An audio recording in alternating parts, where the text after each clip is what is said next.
नमस्कार मंडळी, तुमचं स्वागत आहे नीलम बुरसे या ब्लॉग चॅनलवर. आणि आज आपण करणार आहोत वांग्याचं भरीत, अगदी माझ्या पद्धतीने बरं का. आणि त्यासोबत घेवड्याची डाळसुद्धा. तर हे वांगं आहे जे स्वच्छ धुवून घेतलं आहे आणि त्याला मी अशा पद्धतीने कट दिले आहे. आता या कट केलेल्या वांग्यामध्ये आपण एक हिरवी मिरची आणि 5 ते 6 लसूण पाकळ्या अशा पद्धतीने लावून घ्यायच्या आहेत.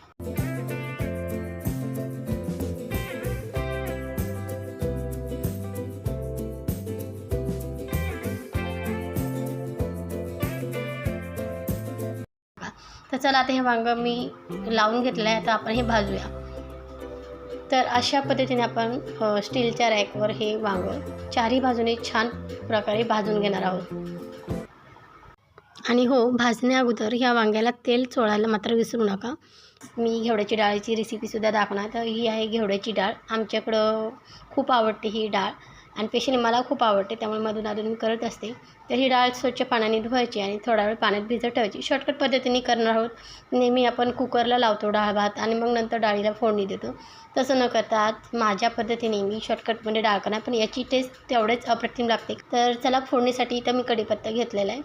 तर आता इथं तुम्ही बघू शकता वांगं खूप छान पद्धतीने भाजलं गेलं आहे आणि त्यासोबत मी इथे डाळीला फोडणी द्यायची तयारीसुद्धा केलेली आहे. तर इथं मी डाळीमध्ये मिरची, कढीपत्ता, लसूण आणि कोथिंबीर फार काही ह्या डाळीला लागत नाही, त्याची चव अप्रतिम होते. तर फोडणीसाठी इथं मी तेल घेतलं आहे. त्याच्यामध्ये आपले नेहमीला डाळीला फोडणी देतो त्याच पद्धतीने डाळीला फोडणी द्यायची आहे. जिरं, मोहरी, हिंग आणि कढीपत्ता, मिरची, लसूण हे सगळं टाकून घ्यायचं आहे. कोथिंबीर टाकायची आणि मस्तपैकी हळद टाकून त्याच्यावर आपण जी डाळ धुतली आहे ती टाकायची आहे आणि त्याच्यामध्ये थोडंसं मीठ टाकायचं आणि कुकरला 4 ते 5 शिट्ट्या घ्यायच्या. एकदम अप्रतिम डाळ लागते. 4 ते 5 शिट्ट्यामध्ये आरामशीर ही डाळ शिजते. फक्त थोडा वेळ भिजत ठेवा म्हणजे ती छान शिजून येईल.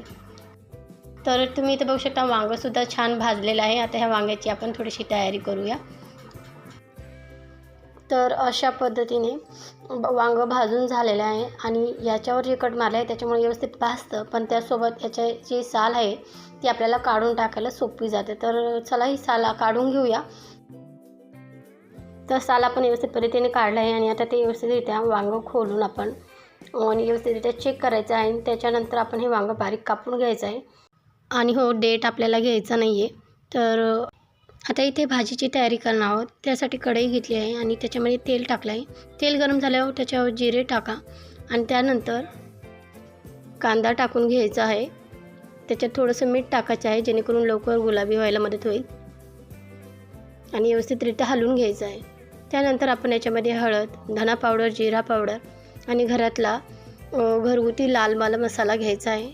तुम्ही याच्याऐवजी कांदा लसूण मसाला वापरला तरीही चालेल किंवा तुमच्या वापरण्यातील जो मसाला असेल तो याच्यात वापरा, चवीनुसार टाका तुमच्या. त्याच्यानंतर याच्यामध्ये मी जे आपण वांगं कापून घेतलं आहे बारीक करून ते याच्यात टाकलेलं आहे आणि व्यवस्थितरित्या परतून घ्यायचं आहे. व्यवस्थित परतून घेतल्यानंतर त्याच्यावर आपण झाकण ठेवून घेणार आहोत आणि काही सेकंदांनी आपण पुन्हा उचकून बघायचं आहे. भाजी व्यवस्थितरित्या झालेली आहे. त्याच्यामध्ये आपण शेंगदाण्याचा कूट टाकणार आहोत आणि व्यवस्थितरित्या ही आपली भाजी तयार आहे. खायला एकदम चविष्ट अप्रतिम लागते. तुम्ही नक्की ट्राय करा आणि मला कमेंट सेक्शनमध्ये नक्की सांगा. तर अशा पद्धतीने आजचा हा व्हिडिओ होता आणि आजचा व्हिडिओ जर तुम्हाला आवडला असेल तर माझ्या चॅनलला लाईक, शेअर, सबस्क्राईब करायला विसरू नका. तुम्ही ते बघू शकता डाळ किती अप्रतिम झाली आणि पूर्णपणे ती शिजलेली आहे.